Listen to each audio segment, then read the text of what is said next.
Hi guys, today we'll talk about how to fix or how to solve the problem of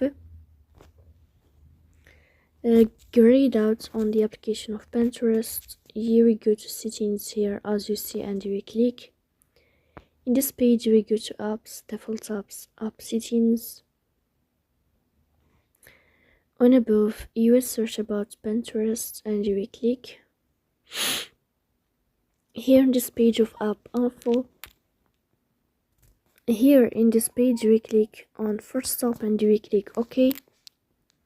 Then you will enter to the window of storage. Here we click on clear cache.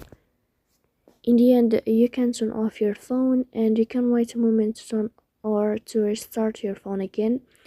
So please don't forget to support us by like and subscribe. See you next time in another video and thank you for your watching.